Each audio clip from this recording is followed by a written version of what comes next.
40 times 10 to the power 3. Okay. So minus 50 power 3 times by 3.2 plus by 120 power 3 is equal to minus 40 times 10 to the power 3.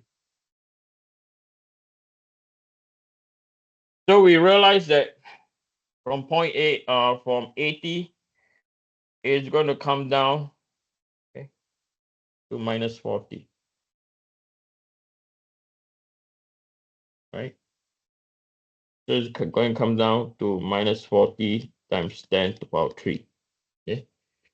So the next thing that we will do, okay, is we are going to sketch our shear force diagram.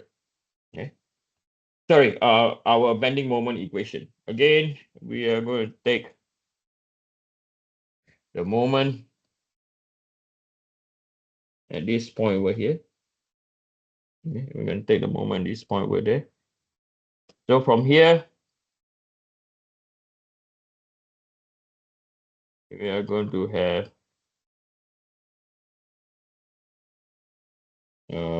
we can do both. I'm going to use static analysis. Convention of moment z at point x is equal to 0. So this will be equal to 50 times 10 to the power. So we will have what?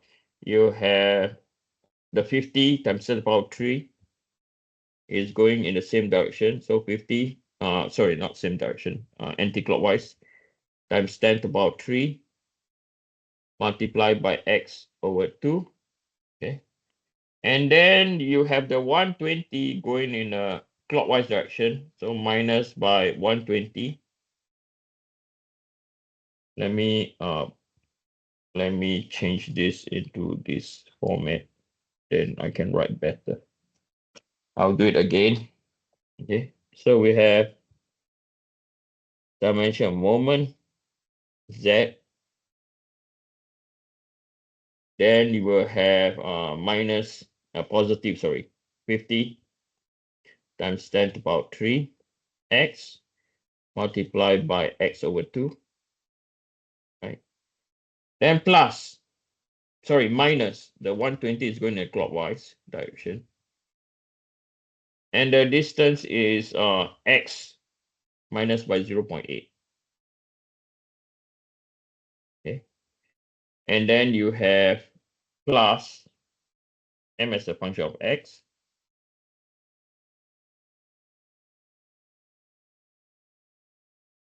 The whole thing will be equal to 0. Okay. Yep. Okay. So this will be equal to 25 times 10 to the power 3 x squared minus by 120 times 10 to the power 3 x. Okay. Minus, you get plus 120 power 3 times by 0.8 is 96 times 10 to the power 3. Plus by m as a function of x, the whole thing will be equal to 0. So now, m as a function of x will be equal to minus 25 times 10 to the power 3 x squared. Okay. Plus by 120 times 10 to the power 3 x minus by 96 times 10 to the power 3. Okay, so if you're going to check whether this function is correct, okay, whether this function is correct. So to check if function is valid, okay, so there are some tricks that you can do. All you need to do is you substitute x is equal to 0.8 into the above equation. Okay. So this equation over here is correct when m is equal to 0.8, this will be equal to minus 16 times 10 to the power 3. Why? Because it's at this point, right? If you don't get that, then that's where trouble will come. Okay, what do I mean by trouble will come? It means that you might have an issue that your function can be wrong. Okay, so now you do that. Okay, so m 0.8. So this is minus 25 times 10 to the power 3 multiplied by 0.8 squared plus by 120 times 10 to the power 3 multiplied by 0.8 minus by 96 times 10 to the power 3. So this will be equal to minus 25 power 3 times by 0.8 times by 0.8 plus 120 power 3 times by 0.8 minus by 96 power 3 is equal to minus 16 times 10 to the power 3 Newton meter. So this equation is valid. Okay.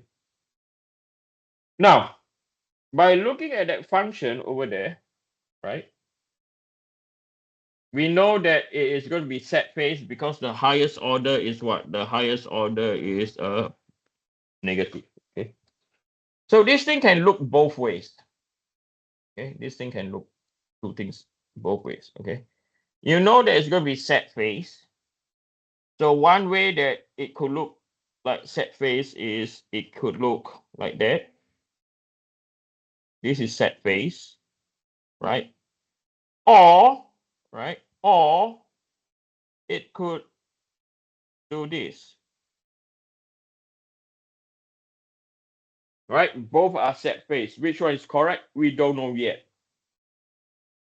So the only way to know is there is a relationship.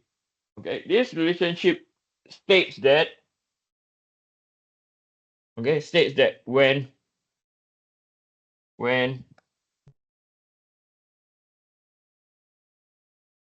shear force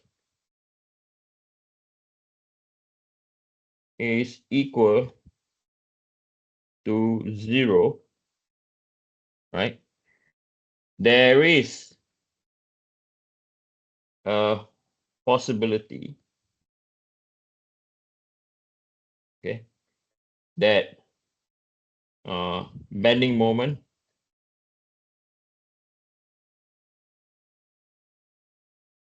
is maximum, right? So if we differentiate dm by dx, this will be our v as a function of x. So we go back to this equation again. Okay, go back to the equation minus 50 times 10 to the power 3 x plus by 120 times 10 to the power 3, the whole thing is equal to 0, right? So x is equal to 120 times 10 to the power 3 divided by 50 times 10 to the power 3. So 120 power 3 divided by 50 power 3 is equal to 2.4. So at this point down here, okay, at this point down here, right?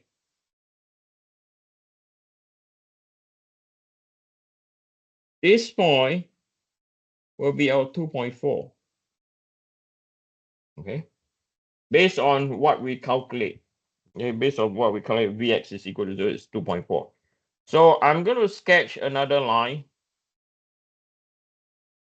coming down vertically at 2.4.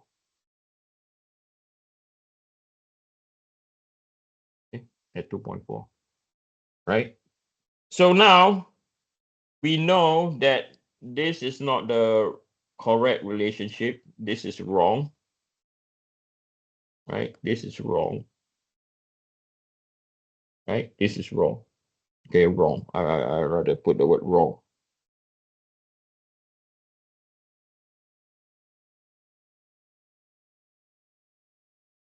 Right? Oh, it's not so obvious. So this line is, this trend is wrong, right? The correct trend is will peak at 2.4, right? So now I'm going to substitute, I'm going to do two things, okay? We are going to use, okay, we're going to substitute. We're going to substitute x is equal to 2.4 into m as a function of x. Okay, so m at 2.4 is equal to what? Minus 25 times 10 to the power 3 multiplied by 2.4 squared plus by 120 times 10 to the power 3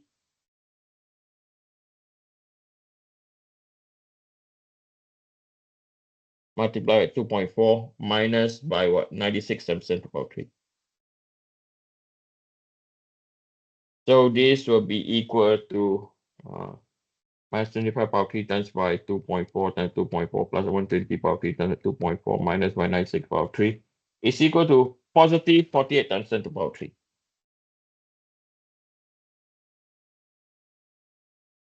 And then we're going to substitute when x is equal to 3.2 into m as a function of x.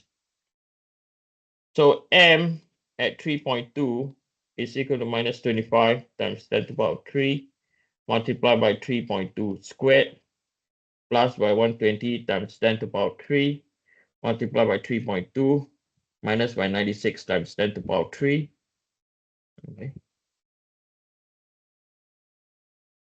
So this will be equal to minus 25 power 3 times by 3.2 squared minus by 120 power 3 times by 3.2 minus by 96 power 3 is equal to, wait, 25 power 3 times by 3.2 times 3.2 plus 120 power 3 times by 3.2 minus by 96 power 3 is equal to, I'm having a weird number appearing. Hold on.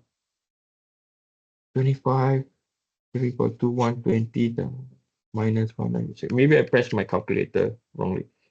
Minus 25 power 3 times by 3.2 squared plus by 120 power 3 times by 3.2 minus by 96 power 3 is equal to 32 times 10 power 3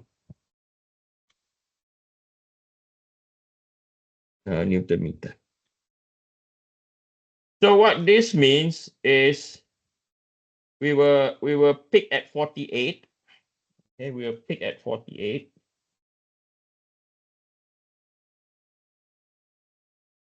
Okay, we were picked at 48, somewhere around here. And then we will come down to 32. So this is 48 times 10 to the power 3. And then we will come down to what? 32. Yeah, so I'm just eyeballing this. We come down to 32 times 10 to the 3 Newton meter. So now we can more or less sketch our diagram. So we know that it will go up and then it will come down to 32. Okay. So another way of doing this is you can also look at the area. Right? So the area over here is half. Base is equal to what? 2.4 minus 0.8, 1.6. And then you multiply by half base times the height is what? The height is 80. So 0.5 times over 1.6 times by 80 power 3 is equal to 64. Right? It's 64. But you have to do what? You have to sum the area, right? So this area over here is what? Half 0.5 times by 0.8 times by 40 power 3. So it's 16 times 10 to the power 3. So this is minus, right? So it can be also, this can also, if you look at area, can be minus 16 times 10 to the power 3 plus by 64 times 10 to the power 3. Okay, so minus 16 power 3 plus by 64 power 3 is also equal to 48. Okay, so by looking at the area, you can also get the magnitude. So if you consider this area over here, right? So this area is equal to what? This area is equal to, this is just to help you recall, okay? So this area over here is half multiplied by 3.2 minus 2.4, also 0.8. and then you multiply by minus 40, right? So 0.8 times 40 by 0.5 is equal to minus 16. This is minus also because it's below the zero line, right? So over here to get this value, it can be also equal to minus 16 plus by 64 minus by 16. So minus 16 plus a 16, minus 16 plus a 64 minus 16 is equal to 32. Okay. So either way you do it, yeah, as I said, this is just to help you recall your shear force and bending moment diagram. Okay. But the good thing about the function is you can look at the trend of the curve. You don't need to guess or memorize anything. Okay. I'm gonna take a break. We come back at 8:06.